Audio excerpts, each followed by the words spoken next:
வணக்கம். Chicken gravy எப்படி பண்ணலாம் அப்படிங்கிறத பார்க்கலாம் இன்றைக்கி. அதுக்கு நான் 3/4 கிலோ சிக்கன் எடுத்துருக்கிறேன். தயிர் 2 டேபிள் ஸ்பூன் ஆட் பண்ணுறேன். இன்றைக்கி எல்லாமே ஒரு 2 hours மேரினேட் பண்ணி அதுக்கப்புறமா கிரேவி பண்ணலாம்.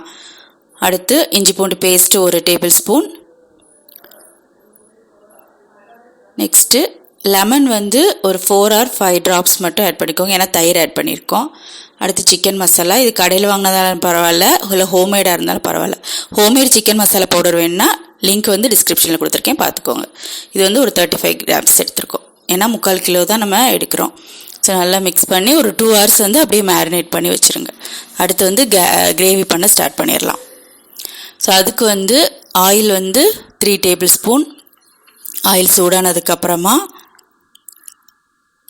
அன்னாச்சிப்பூ 1, பட்டை 1, ஏலக்காய் 2, கிராம்பு 3 போட்டு நல்லா வதக்கிட்டு, அடுத்து சின்ன வெங்காயம் 15 சேர்த்து அதையுமே நல்லா வதக்கிடுங்க.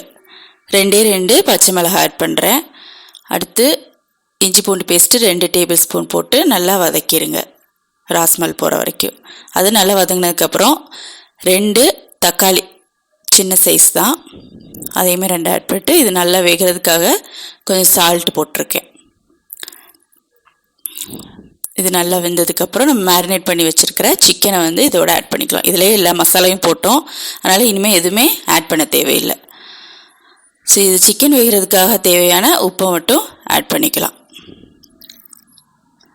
இதை நல்லா மிக்ஸ் பண்ணி மூடி ஒரு 10 minutes அப்படியே வேக வச்சிடலாம்.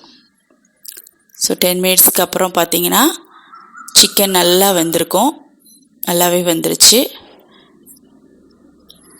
அடுத்து இதை நல்லா மிக்ஸ் பண்ணிவிட்டு கோகனட் பேஸ்ட் ஆட் பண்ணிக்கலாம்.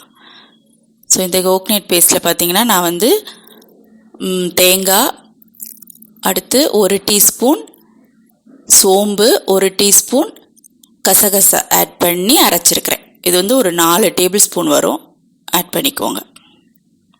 ஆட் பண்ணி நல்லா மிக்ஸ் பண்ணிவிட்டு, ஸோ இதையுமே கொஞ்சம் நேரம் நம்ம வேக வைக்கணும். ஸோ அதுக்கு முன்னாடி தண்ணி ஆட் பண்ணிக்கலாம்.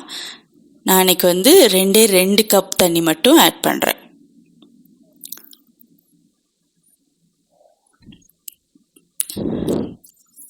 அடுத்து நல்லா மிக்ஸ் பண்ணி விட்டுட்டு,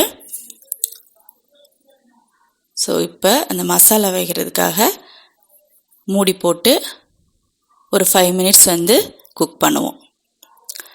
ஸோ அடுத்து 5 minutesக்கு அப்புறம் பார்த்தீங்கன்னா நல்லா வந்துருச்சு. இந்த டைமில் சால்ட்டு அப்புறம் ஸ்பைசி எல்லாம் செக் பண்ணிக்கோங்க.